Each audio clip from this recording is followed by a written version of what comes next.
ભરૂચના દહેજ સ્થિત બેલના ઇન્સિનેરેટરમાં રાજ્યના વિવિધ જિલ્લાઓમાંથી જપ્ત કરાયેલા 2212 કરોડના ડ્રગ્સનો વૈજ્ઞાનિક પદ્ધતિથી નાશ કરવામાં આવ્યો. આ કાર્યવાહીમાં નાયબ મુખ્યમંત્રી અને ગૃહમંત્રી હર્ષ સંઘવીની હાજરીમાં હાથ ધરાઈ હતી.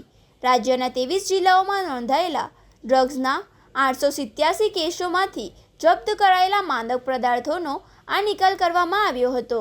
તેમાં છેલ્લા 1 વર્ષ દરમિયાન પકડાયેલી અંદાજે 11.10 લાખની નશીલી દવાઓની બોટલો તેમજ 14,447 કિલોગ્રામ વિવિધ પ્રકારના ડ્રગ્સનો સમાવેશ થાય છે. દહેજ સ્થિત બેલના ઇન્સિનેરેટરમાં પર્યાવરણીય ધોરણોને અનુરૂપ સમગ્ર પ્રક્રિયા પૂર્ણ કરવામાં આવી હતી.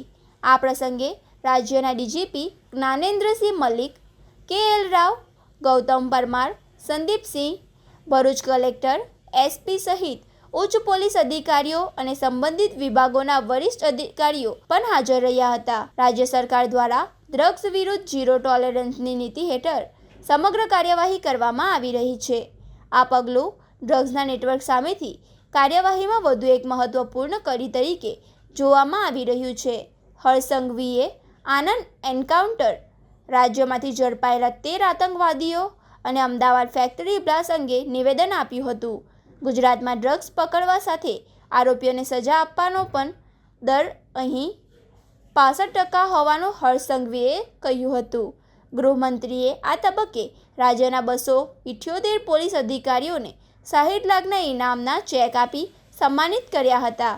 તેઓએ ગુજરાત પોલીસને અભિનંદન આપી સમાજ વતી અંતે પોલીસનો આભાર વ્યક્ત કર્યો હતો.